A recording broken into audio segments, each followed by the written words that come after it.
Okay guys, so dito na tayo guys sa wireless internet, no?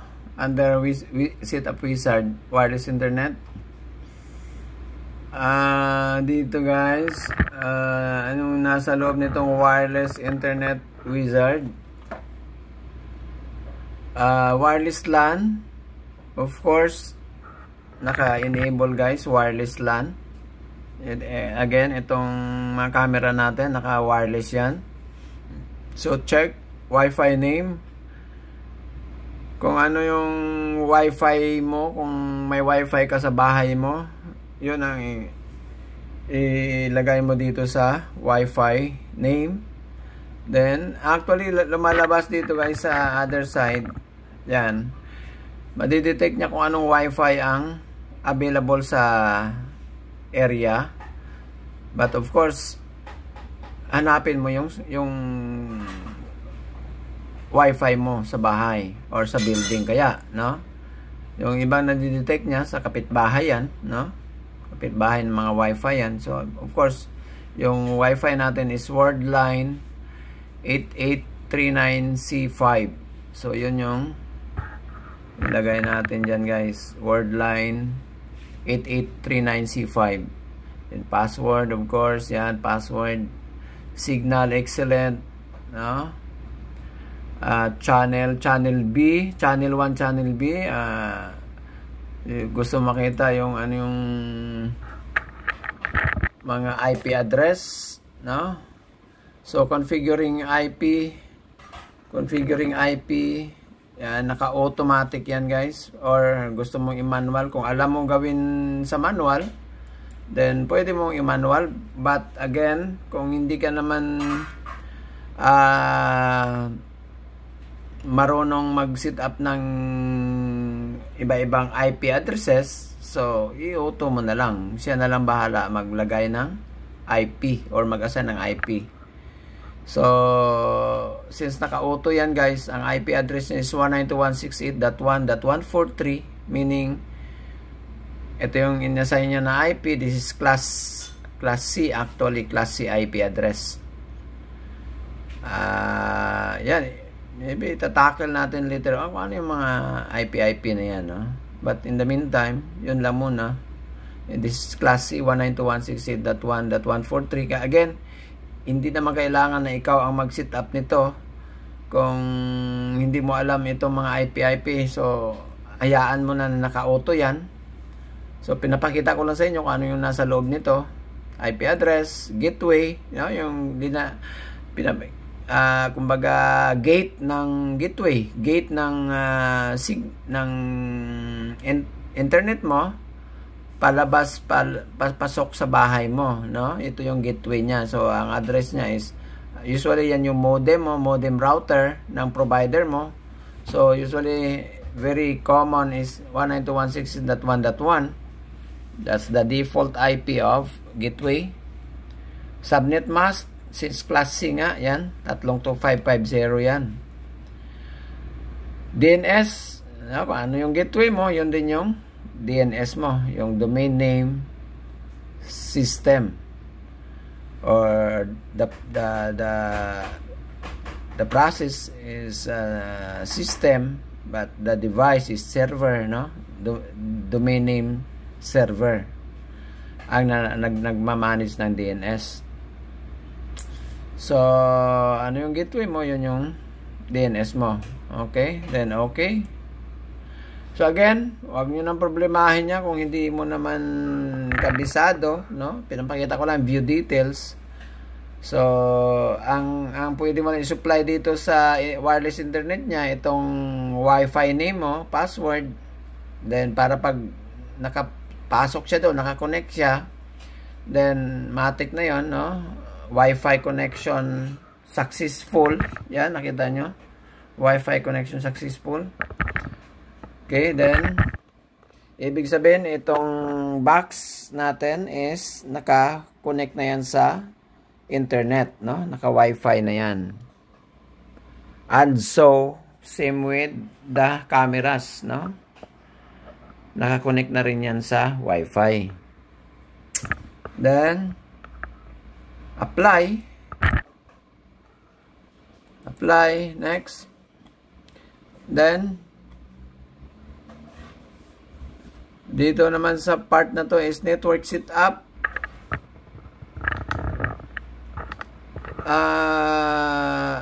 Meron naman dito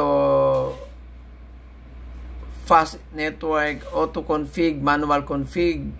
Again, sa network setup, ipapakita ko, ikumpara natin. Ano ba yung, ba't dito may IP na naman, no? May IP na naman na 192.168.1.141. Kung i-back natin, previous, dito sa view details, yan, 192.168.1.143. Okay? At dito, sa next, is 192.168.1.141. So, ito yung, itong IP na to guys, ito yung IP niya, connect, para makakonect siya sa outside, no? So, actually, ang cloud ID niya, andito cloud ID niya, yan yung cloud ID. Ito yung cloud ID niya, meaning, para ito, ang purpose, itong box na to, itong CCTV natin, makakonect siya sa outside world, like sa internet, because yung kanina is ma-view mo lang sa local, no? Yung dito lang sa monitor mo. Pero halimbawa, umalis ka ng bahay, pumunta ka sa trabaho, or saan ka nagpunta, may internet yung cellphone mo, pwede mo ma-access yung CCTV mo sa bahay. No, kaya ito dapat naka-register siya sa cloud ng device na to.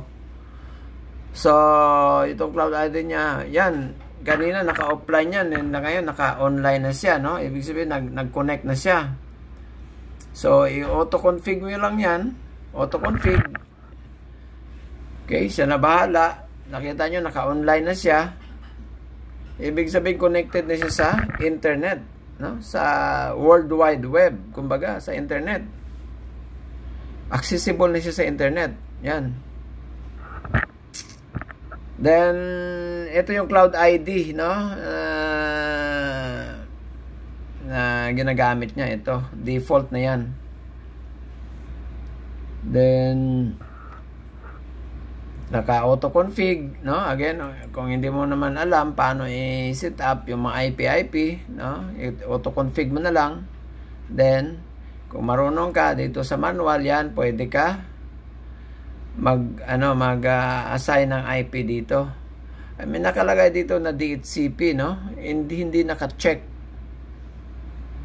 Since hindi siya naka-check, meaning hindi siya automatic nag-assign ng IP dito sa mga camera, no?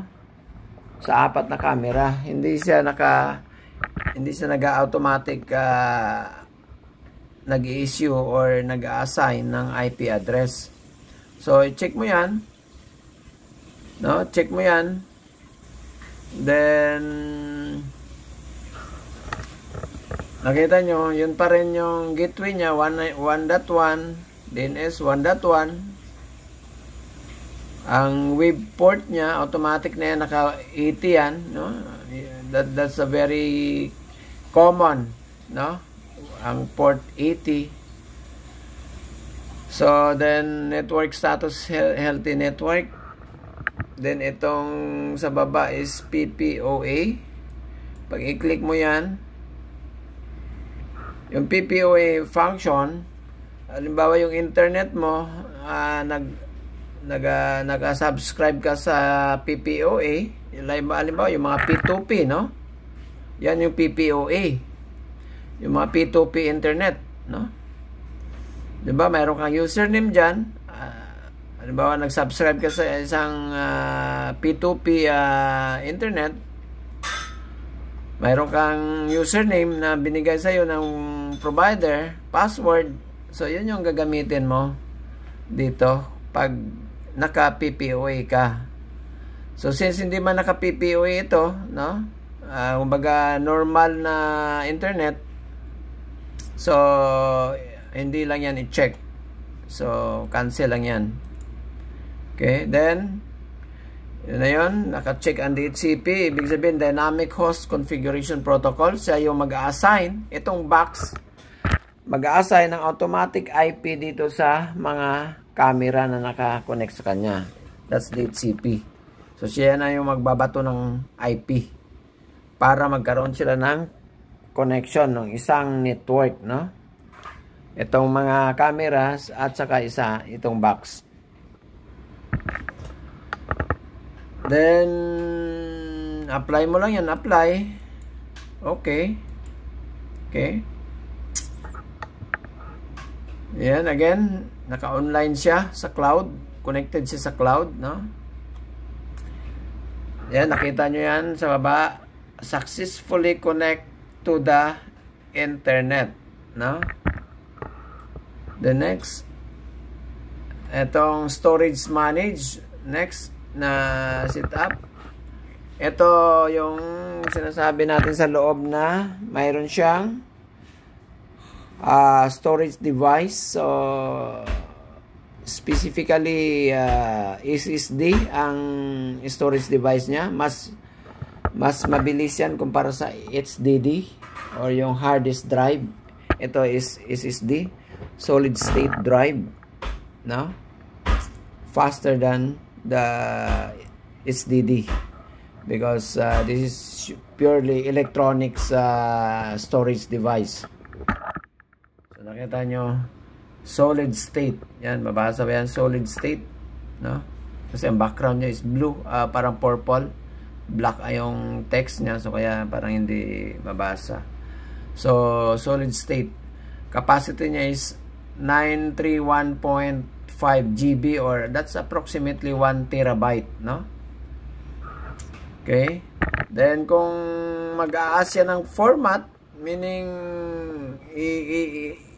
ano ibig sabihin ng format dito sa SSD mo, sa storage device mo, ibig sabihin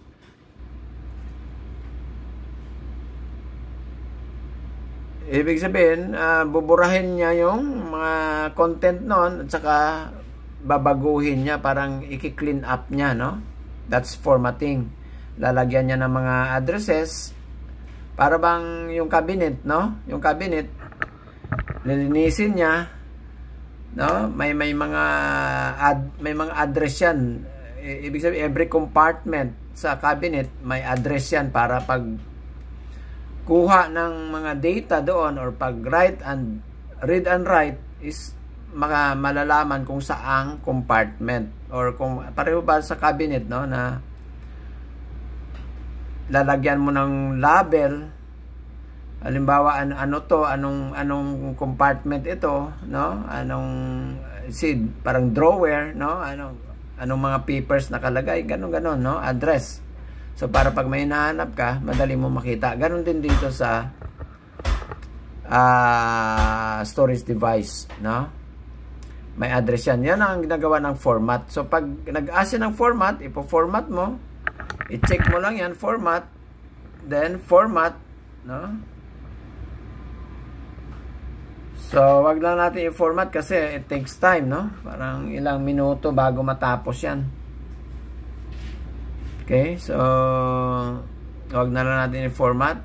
Then, next. Kasi na-format na yun, guys. Formatted na actually yan. So, next. Ito, finally. Ito na yung last part ng wizard. Choose phone client. Ito na yung paano mo siya i-access sa internet, no? Yung sinabi ko na pag umalis ka sa bahay or sa building, gusto mo makita yung CCTV mo kahit saan ka magpunta, kahit mag-abroad ka pa, no? Ito yung ano mo, ito yung way para maka-connect yung cellphone mo sa doon kanina na remember nyo doon sa may cloud, no? So for Android client, ito yung link. For iOS or yung mga iPhone, ito. Then andito din yung cloud ID niya rin dito, no? So cloud ID pag naka-iPhone ka or pag naka Android ka, no? Okay? So scan mo lang 'yan. Then magda-download siya ng app. Yung app nito, guys, yung app nito, magda-download siya ng app. Okay, da-download niya. Then, doon mo na maggawa ka ng account doon.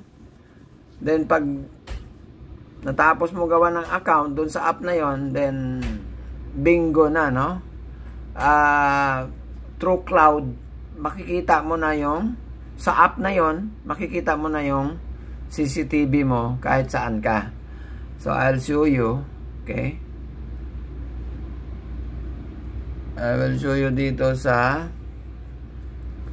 phone natin, sa isang phone natin, guys, dito. Yung app niya is ito, guys.